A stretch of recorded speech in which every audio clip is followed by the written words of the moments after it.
Next player we're going to talk about is one of Anthony's guys. So I'm going to go to Anthony first. It's Najee Harris, who finds himself in a pretty nice situation going to the Los Angeles Chargers. He is up a full 2 rounds as well, soaring up the startup charts right now, going from the 11-12 to the 9-12, up a full 2 rounds in the last few weeks. And 26 years old, just signed a 1-year deal.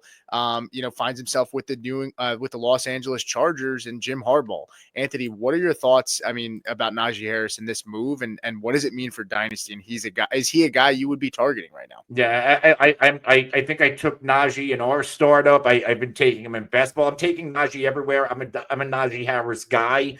And if we go back to his rookie year, it was a ton of volume. He was a top 6 running back in points per game, and he's regressed every year since. And I think it's less on Najee, more on his situation in Pittsburgh. Pittsburgh, since Najee has been there, they've never really had a big threat at quarterback, a threat at a passing game. And, the metric that jumps off the page at me is average defenders in the box. He's usually a top 5 guy in that category. Last year, 6.7, 5th most, 9th in stack front carry rate. When Najee's on the field, the defense knows he's getting the football one way or another. But the good thing about Najee, you can give him 300-plus touches a year. He has never missed an NFL game.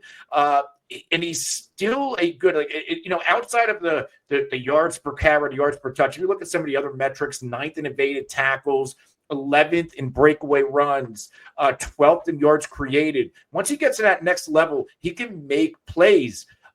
So I love this landing spot. He's going to go to a Chargers offensive line. They just brought in Becton. They've invested, I think, 2 or 3 first-round picks in this offensive line over the past few years. And he's in an offense, Greg Roman and Harbaugh, they want to run the football, and they want to feature a running back or one running back. Last year, Dobbins, despite all of the injury concerns, he was still at, I believe, top 17 running back at fantasy points per game in PPR. And I think Najee Harris is superior talent and a superior pass catcher out of the backfield. Rest of these running backs here, what really do they have to combat Najee Harris for touches? Hassan Haskins, Vidal, Jarrett Patterson. And I do think this team has other needs defensively where I don't think they spend a high pick on a running back. They need a wide receiver. Right now, Mike Williams is penciled in as a starter in 3 wide sets, who they just brought back. So I'm all in on Najee Harris and this landing spot.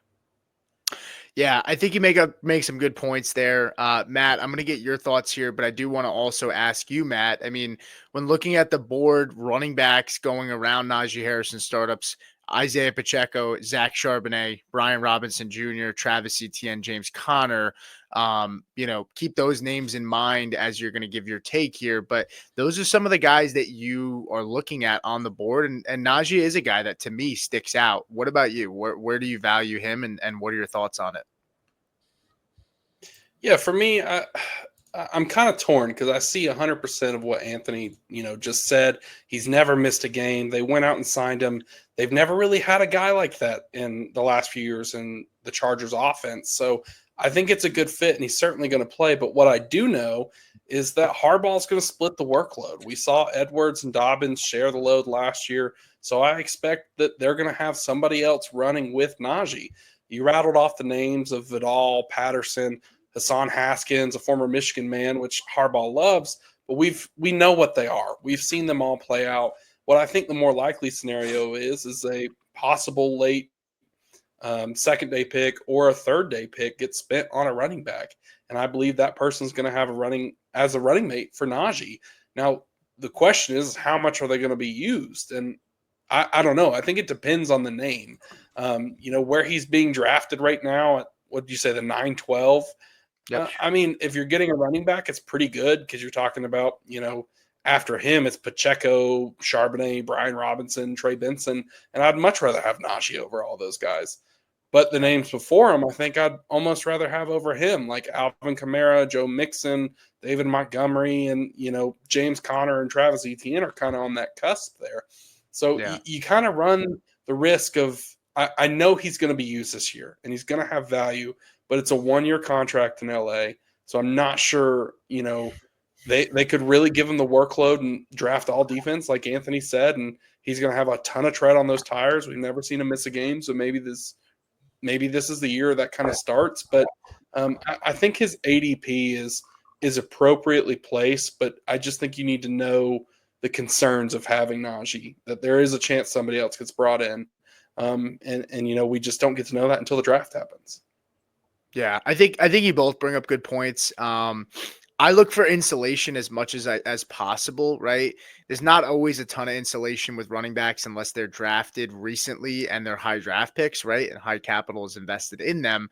A guy like Trey Benson sticks off the board for me of the guys looking around. Najee Harris, Benson, right behind a guy that's getting older in age, and James Conner. And I do think that they want to get him involved this year. This is the one year where, depending on James Conner's ADP and redraft, this might be the year I finally start to avoid him. I was very high on him last year.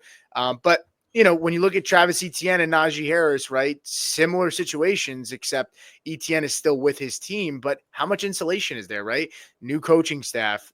Is he going to get moved? Or does this team fall in love with Travis Etienne and Tank Bigsby isn't the guy, right? I mean, we're all so quick to assume that Tank Bigsby is going to take this role, but this is a new coaching staff, right? It is a new system coming in. Like, there is a world. So, I think I'd rather Travis Etienne over Najee Harris in that sense. I think the concern for me for Najee is it's a 1-year deal.